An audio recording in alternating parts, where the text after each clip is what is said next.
औज़ुबिल्लाहिमिनश्शैतानिर्रजीम बिस्मिल्लाहिर्रहमानिर्रहीम। First of all I am really sorry बच्चों कि आप लोगों के को बहुत इंतज़ार करना पड़ रहा है और मैं बहुत लेट होती जा रही हूँ।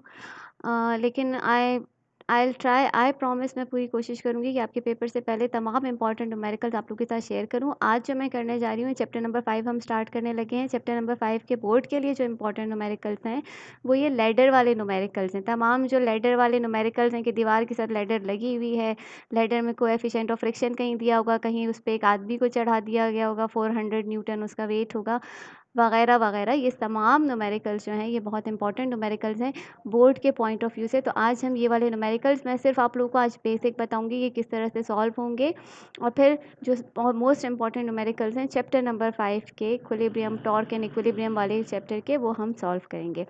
सो स्टार्टिंग विद दिस, इसमें आपको कुछ ज़रूरी चीज़ें हैं जो आप लोगों ने देखनी है कि किस तरह से होंगी। सबसे पहले आपको यहाँ पर ये जो फिगर नज़र आ रहा है, ये आप देखोगे ये लैडर होगा, ये हमारे पास पॉइंट ए है and this is point B. ये जो लाइन ए बी है ये शो कर रही है length of the ladder. Length of the ladder आप किससे शो करोगे? लाइन ए बी से। उसके बाद सेंटर ऑफ ग्रेविटी, जहाँ पर लैडर का सारा वेट एक्ट कर रहा है वो इसका सेंटर ऑफ ग्रेविटी होता है। सेंटर ऑफ ग्रेविटी आप शो करोगे बाय लाइन ए सी। जब लाइन ए सी की बात हो रही होगी आपको पता चल जाएगा सेंटर ऑफ ग्रेविटी है। सेंटर ऑफ ग्रेविटी पे लाई करेगा इस लैडर का सारा वेट। तमाम वेट कहाँ पर होता है? किसी एक पॉइंट पे होता है ना। सेंटर ऑफ ग्रेविटी के बारे में आपको पता है? नहीं पता, ऊपर डिस्क्रिप्शन में मैं लिंक दे रही हूँ, वहाँ पर देखो पहले सेंटर ऑफ ग्रेविटी होता क्या है, और उसके बाद आपको पता चलेगा इस लैडर का सेंटर ऑफ ग्रेविटी जिस पॉइंट पे है वहाँ पर इसका सारा का सारा वेट एक्ट कर रहा है। ठीक है, and that is point C, यहाँ पर इसका सारा वेट एक्ट करेगा। वर्टिकल रिएक्शन, अब ये जो ग्राउंड है आपको पता है हर एक्शन का एक रिएक्शन होता है। ठीक है, अगर ये लैडर एक वेट अप्लाई कर रहा है ऑन द ग्राउंड, इस पॉइंट पे ये वेट अप्लाई कर रहा है, तो ग्राउंड भी इसको एक रिएक्शन फोर्स देगा। ग्राउंड के जो जो इसको रिएक्शन देगा वो दो पार्ट्स में हम डिवाइडेड समझेंगे, एक इसके वाई कॉम्पोनेंट्स, एक इसके एक्स कॉम्पोनेंट्स।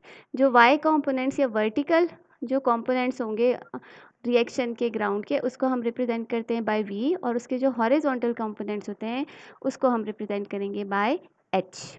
ये सारी चीज़ें अपने पास नोट कर लो अच्छे से। आगे आप लोगों को सिर्फ मैं बताती जाऊंगी कि है क्या, और इसी टेबल को देख के हम अब सारे न्यूमेरिकल सॉल्व करेंगे। अब आपने देखा था हेड टू टेल रूल वगैरह में भी, और जब हम वेक्टर्स को रिजॉल्व करते हैं, जब हमारे पास दो क्वांटिटीज़ आ जाती है, हमारे पास एक्स कंपोनेंट्स आ जाते हैं, हमारे पास वाई कंपोनेंट्स आ जाते हैं, तो हम उसका रिएक्टेंट या रिजल्टेंट किस तरह से निकालते हैं? By taking under root of all the components along X axis plus all the components along Y axis. तो यहाँ पर एक्स एक्सिस है मेरे पास ये हॉरिजॉन्टल एच। अगर मुझे रिएक्शन ऑफ द ग्राउंड देखना है तो इसको मैं क्या करूँगी? तमाम इसके एच के कंपोनेंट्स हॉरिजॉन्टल कंपोनेंट्स लूँगी और तमाम वर्टिकल कंपोनेंट्स लूँगी, और ये बहुत ईजी है लेना। इस केस में बहुत ज़्यादा ईजी है। आगे जब हम न्यूमेरिकल सॉल्व करेंगे तो आपको ये बात समझ में आना शुरू हो जाएगी। इनको हम ऐड करेंगे, अंडर रूट लेंगे और हमारे पास ये आ जाएगा। एक और चीज़, वॉल के साथ जब आपने लैडर को खड़ा किया तो लैडर जो है वो उसने कुछ ना कुछ फोर्स लगाई वॉल पे, और वॉल ने भी उस पर रिएक्शन की फोर्स लगाई। जो ये वॉल रिएक्शन करेगा on the ladder that is called reaction of the wall. Clear है? Reaction of the wall perpendicular होगा टू द वॉल, परपेंडिकुलरली। ये जो वॉल है इसके साथ जब लैडर को हमने हैंग किया, लैडर इसके साथ लगेगी, और जो वॉल का रिएक्शन होगा ऑन द लैडर वो परपेंडिकुलर होगा, और इसको हम रिप्रेजेंट करते हैं बाय एस। ठीक है, reaction of the wall is equal to S. यहाँ पर एक और चीज़, एंगल्स, जो एंगल्स फॉर्म हो रहे हैं, आप लोगों ने थ्योरम्स पढ़े, आपको पता है एक अगर लाइन है उसके उस लाइन पे जो दो एंगल्स फॉर्म होते हैं that are always equal, equal होते हैं ना। यहाँ पर जो एंगल है, फर्स्ट करो यहाँ पर 30 डिग्री का एंगल है, तो यहाँ पर भी कौन सा एंगल होगा? 30 डिग्री का होगा। क्लियर है? बाकी ये देखो मैंने आपसे कहा कि वॉल जो रिएक्शन शो कर रही है, ठीक है, और ये साइन थीटा होगा हमारे पास, क्योंकि sine theta is equal to perpendicular upon hypotenuse. कौन सा थीटा बन रहा है? Perpendicular upon hypotenuse. तो ये वाला जो एंगल बन रहा है परपेंडिकुलर अपॉन हाइपोटेनस वो साइन थीटा है। और हमने ये पढ़ा कि वॉल जो है वो परपेंडिकुलरली फोर्स अप्लाई कर रही है। तो अगर मैं इस एंगल को डिवाइड करती हूँ और मुझे ये वाला एंगल पता है, फॉर इंस्टेंस ये 30 डिग्री का है, तो जो बाकी ये वाला हिस्सा बचेगा वो कितने डिग्री का होगा? ऑब्वियसली 90 माइनस थीटा, ये वाला जो एंगल होगा that will be equal to 90 minus theta, यानी 90 में से हम जो ये वाला एंगल है उसको माइनस करेंगे तो हमारे पास ये वाला एंगल आ जाएगा। इस केस में ये एंगल कितना हो जाएगा 60 डिग्री का। जितना ये एंगल होगा उतना ही ये वाला एंगल होगा। ये देखो यहाँ पर भी एक एंगल बन रहा है ना। हाँ, गौर से ये चीज़ देखनी है और इसको अच्छे से याद रखना है। ये वाला angle, this angle will be always equal to this angle. एक लाइन के एडजेसेंट जो एंगल्स होते हैं वो हमेशा क्या होते हैं, इक्वल होते हैं ना। ये वाला एंगल जो है ये इक्वल होगा टू दिस एंगल, और यहाँ पर जो एंगल होगा वो हमेशा होगा ऑफ 90 माइनस थीटा, और ये जो एंगल यहाँ पर होगा उतना ही एंगल यहाँ पर बनेगा। क्योंकि देखो दो ट्राइंगल्स बन गए, एक ट्राइंगल ये बन गया और एक ये ट्राइंगल बन गया, और दोनों आइसोसेलेस ट्राइंगल्स हैं, तो आइसोसेलेस ट्राइंगल्स के एंगल्स जो होते हैं वो सेम होते हैं। क्लियर हो गई इतनी बात। फिर हमें पता है सेकंड कंडीशन ऑफ इक्विलिब्रियम क्या कहती है, कि तमाम जो टॉर्क्स होते हैं इन द क्लॉकवाइज डायरेक्शन वो इक्वल होते हैं to all the torques in the anti clockwise direction. अब बेटा आपको मैंने बताया torque, first condition of equilibrium क्या होती है कि sum of all the forces acting on a system is equal to zero. और हमारे पास condition of second condition of equilibrium क्या होती है कि sum of all the torques acting on a system is equal to zero.